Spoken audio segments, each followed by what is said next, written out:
தோஷங்கள் எடுத்தா லக்னத்துல ராகு கேதுக்கு தோஷம் சொல்றாங்க. சரிங்க, ராகு கேது லக்னத்துல இருந்தா 5-9 5-11 இருந்தாலும் தோஷம் சொல்லுவாங்க. அடுத்து 2-8 2-8ன்றது மாங்கல்யத்துக்கு பிரச்சனை கொடுக்கும்.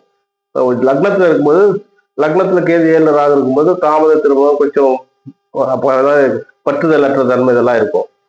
இந்த தோஷம் வந்து அந்த அளவுக்கு பெருசா ஒன்றும் பாதிக்கிற மாதிரி இல்லை. ஏன்னா ஜோசியர்கள் வந்து பெருசா ஆக்குறாங்க. ஆனா 2-8 இருக்கும்போது மாங்கல்ய தோஷம் 2 குடும்பம் 8 வந்து மாங்கல்ய ஸ்தானம் பெண்களுக்கு கண்டிப்பா. அப்போ அதுக்கு வந்து பரிகாரம் சொல்லி பார்க்கும்போது பார்த்தீங்கன்னா கல்வாழை பரிகாரம் சொல்லி திருச்சிக்கு அனுப்பி விடுறேன். திருப்பயஞ்சில ஒரு சிவன் கோயிலுக்கு அனுப்பி விடுறோம். அடுத்து வந்து பாத்தீங்கன்னா 5-11 அந்த தாமத திருமணம் ஆகும், குழந்தை பிறப்பு தாமதமாகும். இது வந்து குருவோ இல்ல அவங்க நின்ன இடத்துல குரு சேர்ந்தோ இருந்தா அந்த தோஷ நிவர்த்தி ஜாதகமாகும்.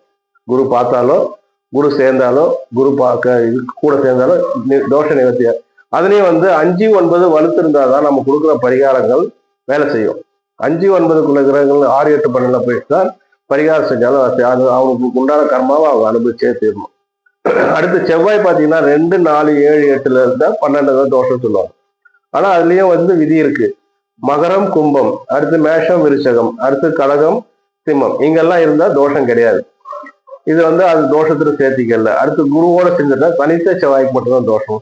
அதுலயும் தனி செவ்வாய் வந்து செவ்வாய் தசை முடிஞ்சுட்டா அந்த தோஷம் எல்லாம் வேலை செய்யாது. செவ்வாய் வந்து இருக்கிறதுலே அதுல ரத்தக்காரகன் அவர் தான்.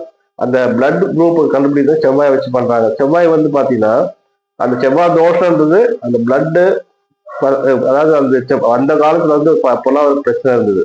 இப்ப அந்த மாதிரி இல்லை. அப்பெல்லாம் வந்து ஒரு குழந்தை பிறந்தா அதுக்கு அடுத்து குழந்தை வருமா, இந்த பிரச்சனை இருக்குமா, அந்த செவ்வாய் தான் அதுக்கு காரணமா இருந்தால அந்த செவ்வாய் தோஷத்துக்குள்ள சேர்க்க மாட்டாங்க. மற்றபடி